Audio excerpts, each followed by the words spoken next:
Election शुरू होने से पहले आपके बेटे को अगवा किया गया। बिल्कुल, मेरे बेटे को अगवा किया गया और धमकियां दी गई, मुझे पैसे देने की लालच भी दी गई और कई धमकियां खरीदने की भी कोशिश की। इमरान खान हमारी जंग लड़ रहा है हमारे बच्चों की, इसलिए हमने देखा इससे सच्चा बहादुर लीडर और नहीं। नसरुल्लाह गडानी को क्यों, कैसे और किसने कत्ल किया? नसरुल्लाह गडानी अवाम की एक मजबूत आवाज़ थी, उसको दबाया गया ताकि ये अवाम के हकूक़ के लिए आवाज़ ना उठाए। आप सिंध से इस्लामाबाद, इस्लामाबाद से सवाबी, फिर अडियाला क्यों गए? मुझे एक ख्वाहिश थी कि हमारा महबूब 1 साल से अंदर एक झलक हो जाए, एक झलक देखने के लिए मैं गया।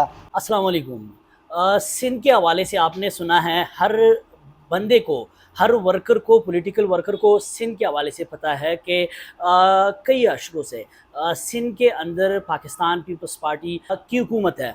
अब पिछली हुकूमत में जब पाकिस्तान तहरीक इंसाफ के ऊपर एक सख्त दौर आया, उस वक्त पाकिस्तान तहरीक इंसाफ से वो लोग भी छोड़ के जा रहे थे जो इससे पहले पार्टी के अंदर, हुकूमत के अंदर अहम ओहदों पे फाइज थे।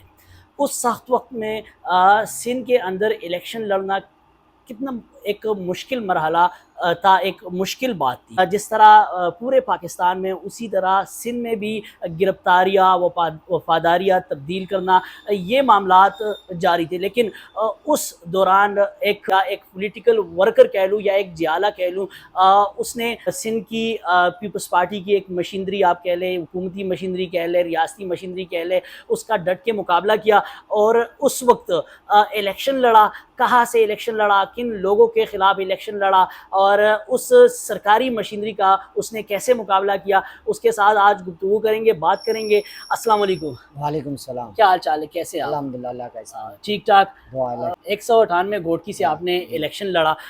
उस सख्त सूरत हाल में आपने इलेक्शन लड़ा, क्या क्या मुश्किलात, दुश्वारियाँ पेश आई उस वक्त? आपने उस वक्त क्या क्या मुश्किल हालात देखे हैं?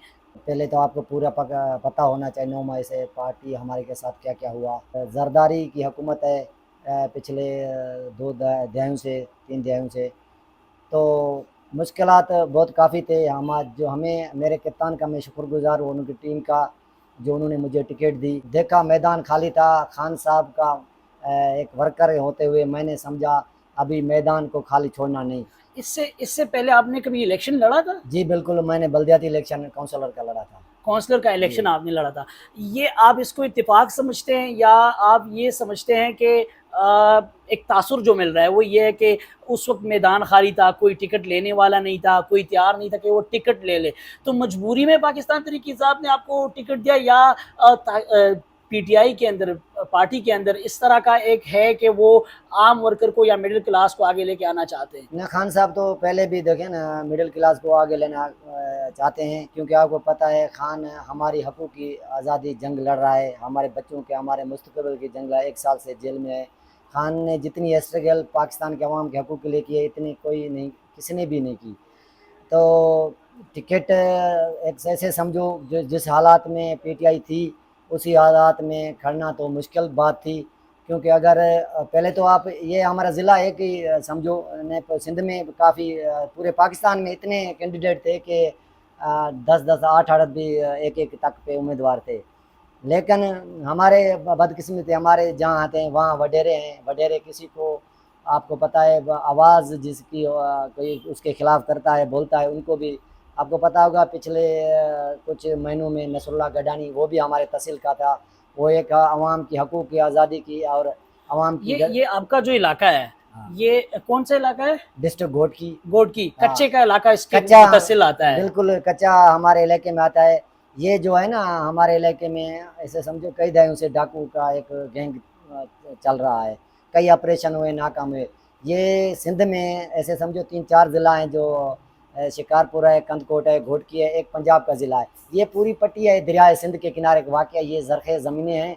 यहाँ जो डाकू चलते हैं, वो डाकुओं को फंडिंग जो पीपल्स पार्टी में जो वडेरे हैं वो करते हैं, वो सारे वडेरे तो इसमें जो सूबाई हुकूमत है, प्रोविंशियल, इसमें मुलविस होगी ना? जब अगर वडेरे इसमें मुलविस है तो ज़ाहिरी बात है वडेरे इस वक्त पीपल्स पार्टी में हैं। पीपल्स पार्टी उनकी जो पार्टी है, अगर आप एक आम मिडिल क्लास आप लड़ रहे हैं पीटीआई से और مجھے نظر نہیں آ رہا کہ اس طرح کی پاکستان مسلم لیگ پارٹی سے ادھر کوئی ہو، جو جمعیت سے ہے لوگ، لیکن جو وڈیرو جن کے حوالے سے ایک تاثر ہے میڈیا میں لوگوں میں، وہ یہ ہے کہ وہ پیپلز پارٹی میں ہے، تو وہاں پر جو مین کینڈیڈیٹ تھے آپ کے خلاف یا آپ کے ساتھ جو دوسرا حلقہ ہے وہ کون تھے؟ وڈیرے ہی تھے نا؟ بالکل وڈیرے تھے نا وہ. میں آپ کو بتا کہ یہ کئی دہائیوں سے ایسے سمجھو کئی 70 سال سے یہ 2-3 خاندان پاکستان میں سیاست کرتے آ رہے ہیں. ہمارے حقوق پہ ان کے قابض ہیں، وسائلوں پہ ان کے قبضہ کیا ہوا ہے. انہوں نے ڈاکو پالے ہوئے ہیں. ان کا جو پولیس پہ ان کا کل چلتا ہے. اگر کوئی نہیں مانتا تو ان پہ جھوٹی افیارہ کیے جاتے ہیں. آپ کو پتا ہوگا کچھ مہینے پہلے ہمارے سندھ کے ایک بھائیو منسٹر ہے بابل بھائیو، اس کے بیٹے نے گاڑی سے ہتھیار برآمد ہوئے، وہ کچے لے کر جا رہا تھا، اور جس پولیس آفیسر نے اسے پکڑا اس کو انہوں نے تبادلہ کر دیا. پھر اس کے بعد امتیاز شیخ کے بھائی ہے مقبول شیخ، ان کے بنگلے سے جو ایک دیوان حیدرآباد کا اغوا تھا وہ بھی اس کے بنگلے سے. تو پیپلز پارٹی کے یہ میڈیا میں چلی تھی، پورے پاکستان کو پتہ ہے پیپلز پارٹی کے میں جو وڈیرے ہیں ان کے مسلط ہیں کافی عرصے سے. جو ہمارا ڈسٹرکٹ ہے وہ کچے کا رونتی کا، وہ رات کو جو موٹر وے ہے وہاں سفر جو کرتا ہے وہ محفوظ نہیں، اغوا بائے توان بھی چلتا ہے. یہ آپ جو بات کر رہے ہیں، ہمیں میڈیا میں ہم نے سنا ہے، ویسے ہی اب دیکھتے آ رہے ہیں کہ وہ علاقہ جو ہے غیر محفوظ ہے. آپ جب الیکشن لڑنے کا آپ نے یہ بات کی کہ میں الیکشن لڑنے جا رہا ہوں پاکستان پی ٹی آئی سے میں الیکشن لڑنے جا رہا ہوں، آپ کو ٹکٹ بھی ملا، اس کے بعد آپ کو کوئی فون کال یا دھمکی اس طرح کوئی بات ہوئی ہے؟ جی بالکل اس طرح دیکھو نا، وہ پہلے تو وہ خریدنے کی کوشش کرتا ہے، اگر بکتا ہے ٹھیک ہے، اگر نہیں بکتا پھر وہ دھمکیاں بھی دیتے ہیں. اگر وہ دھمکیوں سے جب انسان کو خوف ختم ہو جاتا ہے، دھمکیوں میں نہیں آتے، تو پھر وہ حالات کو دیکھتے ہوئے، کیونکہ آج سوشل میڈیا کا دور، وہ ٹیکنیکل طریقے سے دیتے تھے. وہ اپنے خود تو کبھی سوشل میڈیا اور عدلیہ ہے، صحافیت ہے، وہ ڈائریکٹ کسی کو نہیں دیتے. وہ ان کے ایسے ٹیکنیکل طریقے ہوتے ہیں، اسی طرح وہ ابھی گیم کرتے ہیں جو کسی کو پتہ نہیں چلے کس طرح ان کو دھمکی دینی ہے، کس کے طریقے سے.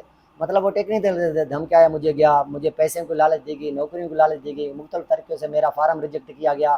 اور میرا ایک بیٹا تھا وہ بھی اسی یہ میں نے سنا تھا کہ جب یہ معاملات شروع ہوئے، آپ نے کمپین شروع کیا تو اس دوران آپ کا بیٹا بھی اغوا کیا گیا تھا. وہ گم ہو گیا تھا. اس کی کوئی تفصیلات نہیں مجھے آئی، لیکن وہ الیکشن میں دوران کیمپین کے دوران وہ بیٹا میرا گم ہوا تھا. اور اس کے بعد جب وہ گم ہوا تو وہ واپس آیا. جب ہم ان سے پوچھ رہے تھے بیٹے سے تو وہ بتا نہیں رہا تھا، وہ رو رہا تھا. تو ہم نے اسے اس پوچھنے کو کے بھی دباؤ میں لایا گیا ہوگا کہ نام نہیں لینا. ہاں وہ بس وہ نہیں بتا رہا نا. جب ہم سے اسے پوچھتے ہیں وہ رو دیتا ہے. ادارے بھی اور پولیس بھی نہیں بتا رہی کس طرح گم ہوا. ہمیں کوئی ایسا پروف نہیں، صرف وہ گم تھا. کوئی ہمیں ایسی کال بھی نہیں آئی. صرف ہمیں توجہ ہٹانے کے لیے یا الیکشن سے دستبردار کرنے کے لیے یا ایسا پروگنڈا کیا یہ گیا. وہی ٹیکٹکس استعمال کر رہے ہیں کہ آپ کو کیسے دستبردار کرنا ہے الیکشن سے، کہ آپ کیسے یہ سیٹ چھوڑیں گے. سیٹ چھوڑیں گے. ہاں ہاں یہ بات ہے.